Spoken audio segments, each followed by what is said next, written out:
Director Competitive Coaching of Westside United Soccer Club from the city of Albuquerque. See? Thank you for coming. You're welcome. Thank you for having me. This is opportunity, this interview that is drawing the help to the students at the University, Highlands University. Yes. And before you answer the question, Ms. Muller, we will appreciate if you could freely share your backgrounds and experience in coaching with us, please. Okay. So I started coaching when I was younger. I actually started as a referee. So and that led to coaching. I've coached my niece's soccer teams, my nephew's soccer teams.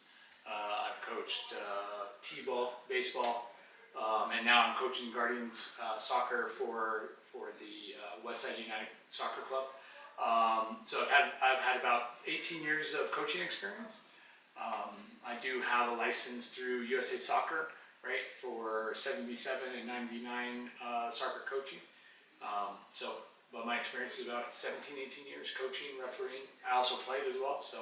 It's great. Yeah. It's wonderful that you have a dad and your son is practice football. It's a great, no? Yes. It's a great opportunity to family Right. practice, no? I love it. I love it. Well, you have kids and I have kids. I couldn't wait. When you grow up playing and you're athletic, right? When your kids become athletic, it's more exciting, right? Exactly. It's even more exciting than playing. So. Yeah, exactly. Um, Now, I'm moving on to the question, okay? Sure. The first question is, how do you balance internal cooperation and us player with the need to foster key teamwork and cooperation? Yeah.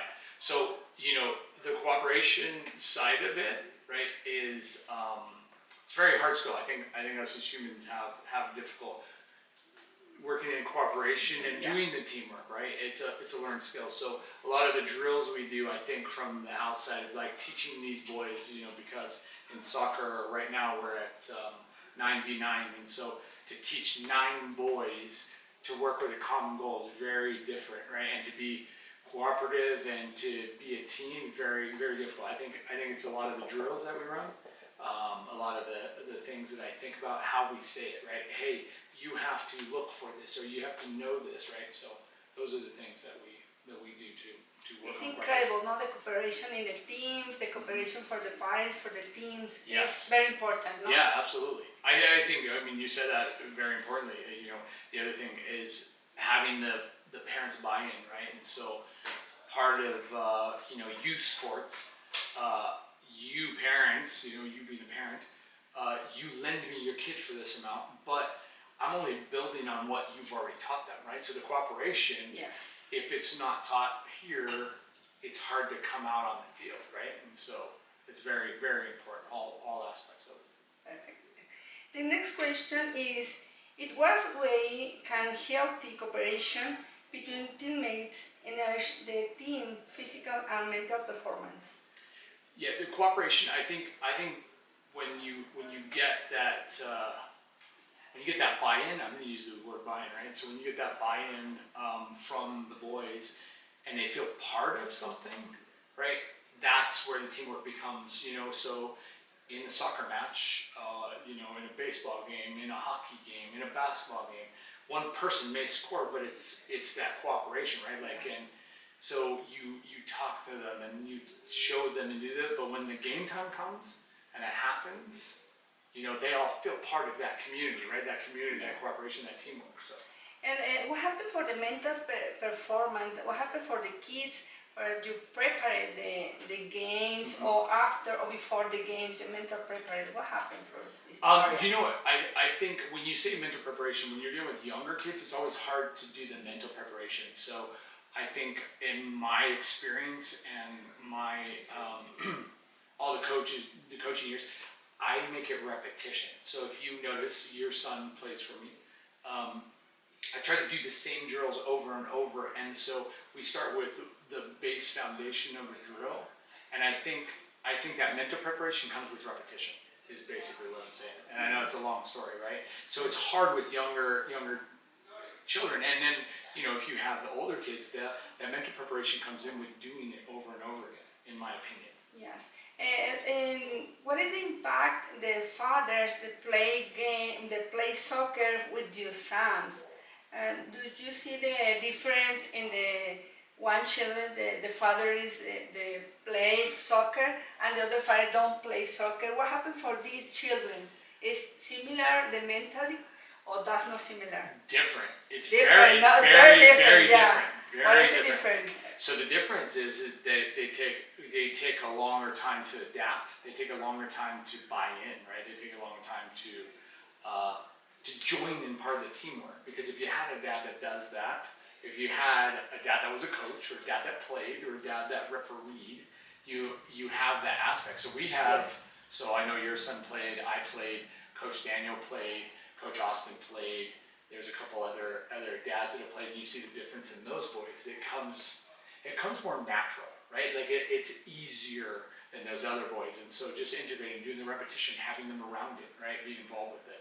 But this father is volunteers, no? Yes. But volunteers, but he is in the past time, he's a player, no? Yes. Yeah. Yeah. It's different, and the father is a volunteer but not player. Correct. Yeah. Yeah. Very different. Okay, good.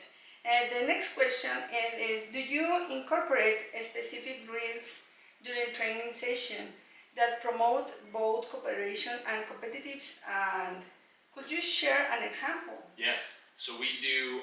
So what I try to do is a lot of. I think in our soccer team we do a lot of relay races. So I will split the boys up into two teams, and we do this one drill where I set up cones at the beginning, and I set up a small cone, and the first boy has to take the cone off of the one cone and set it on the ground, and then the next boy has to go and put the cone on, and they're working together because you have to set the cone down. If it falls over, you have to restart it if you have to do that. So the one team, they're working together while they're in competition with the other team, and so I think relay race is a very, very important aspect to teach the cooperation on one team and the competitiveness with the rest of your teammates. It's important that the cooperation group and intrinsic on the extrinsic motivation, no? The kids for the play soccer in the game or in the practice, no? Yes. Okay. The next question is, have you ever had to interview when competitive between players because negative? How did you get in your role as a coach? Right.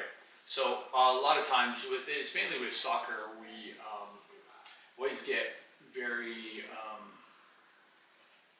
because they're working for the same goal, and they all want to. Soccer has one goal. You score goals. That's how you do it, right? That's how you win, or that's how you The lose. coach goal. Yeah. That's it. All the time, That's no? it. Yeah. All the time. That's exactly right.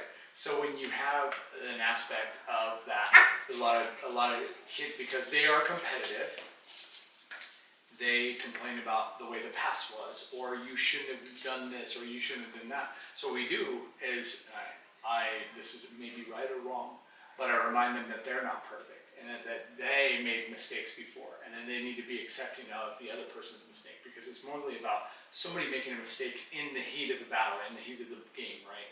And so usually we just do it, and I need to remind them that they're not perfect, and that we work together as a team, and that we win and we lose. You've heard me say this to your son about our team.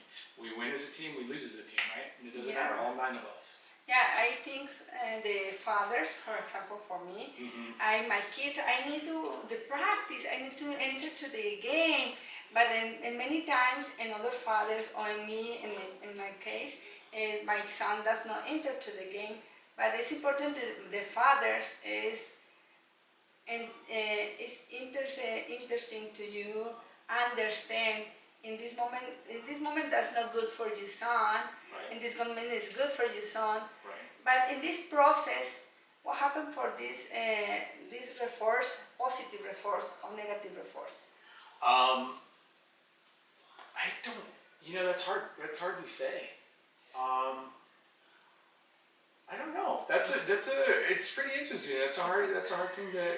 Yeah, what happened for this point, no? Yeah. The positive or negative after or before the games, I remember, do you say the boys finish the game, good job, Yeah. and the next game is more better. I Mhm. remember, do you say the kids many positive words for hers? No? Yeah, we try not to. I try not to address the negative in the heat of the moment. I address the negative. You've seen me in action, but I try to address the negative, but in a positive way. Hey, instead of doing this, I know. Instead of doing it this way, do this, right? And in the moment, you say, hey, that was wrong, but then give them the right way to do it, not just always say wrong, right? And then at game time, we're positive. On the side, I try to high five every kid after every play, every quarter, like, hey, we'll get them next time. And then I reinforce it by telling them to practice, right? Repetition, Yeah. practice. Hey, this is why we practice. We practice because you're not perfect. We practice because you're not a professional soccer player yet, Yeah. right? Do you have a good attitude? Do you have a great coach in the kids? The kids all the time. I like it. The coach Ed. He loves the coach Ed. He loves her. Right. You. But it's very interesting. Many coaches the teams is good, but not love the coaches. No, it's Yeah. different. Yeah. It's good. Good is the Thank you. reinforcement. No? Yeah, well, it is, and I love my boys. I love being out there, right? Like I love every minute of it. I got a story for you. There was a coach that told me one time. He said, "Well, what do you want to do?" I said, "I just want to coach the boys. That's it. Like if I'm not there on game time or I'm not there, I've already done my work. I've worked with them. I've helped them. I've encouraged them, right, to keep your head up and do those things." And I love it, right? And you see the evidence of it. They play hard, and they do everything I ask them to do. You know? Yeah, it's a family, no? It's a family. New It's family. 100% family, right? Yeah. And that's what I tell you. You know, a lot of times when you're telling people, you know, back to what we were talking about, like, you know, the positive reinforcement or negative reinforcement. You know, I would look at him and say, hey, how would you feel if he told you that? Well, I wouldn't like it. Okay, so then why would you tell your teammate that, right? Because we're a family, Exactly. right? Exactly. Okay. The next question is how important is a teamwork during training session, and how does it influence overall team performance during match? I think it's probably the most important thing, right? Because it's not an individual sport. Like what I coach is not an individual sport. I don't coach tennis. I don't coach golf. I coach a team sport. There are 9 boys out there, and what is the advantage of that is that you see 9 boys progressing together and growing together and working together, right? So I think the teamwork aspect of it is the top of what you can do. Teaching them teamwork, teaching them to be respectful of your other players, teaching them to do for your other players how you want to be, you know, how you want it done for you. I think that's huge. I think it's number one. Do you say 2 points very important for this presentation? No individual games is the team game and respectful, no? Yes. With the kids, it's very important the values into the team, no? 100%. And you know, I mean, you know, I own a company. I have 17 employees, and I am the same thing, right? Like I'm on a team, and we're a team together, and we fight together, we battle together, we work together, we do those things. And I think teaming is very important for these young boys, right? Like to learn that aspect, because I think in every aspect of life we're on a team. Whether it's a 2-person team in a relationship in a husband and wife, or you know, a team at work, we're all a part of a team, and we want to treat other people with respect and be treated with respect, right? Exactly. Okay. Anything you would like to add regarding to topic or any recommendation for the boys, the students? I think teaching, you know, teamwork and cooperation is one of the top things in not only life but also sports, right? Sports is about that. And when the boys are, you know, this age, this small, and they learn these things, and it's reinforced, I think they become better human beings. They can become better employees. They become better, you know, relationships. I think it affects everything. Yeah, it's very important to reinforcement the certification, the capacitation for the future. Absolutely. Yeah. No. Yeah. Absolutely. Okay, Mr. Miller. Thank you very much for your time. Thank you for this interview. I like it so much, your time, and thank you. And Highland University, I say thank you. Thank you Thank so you much. so much. Thank you.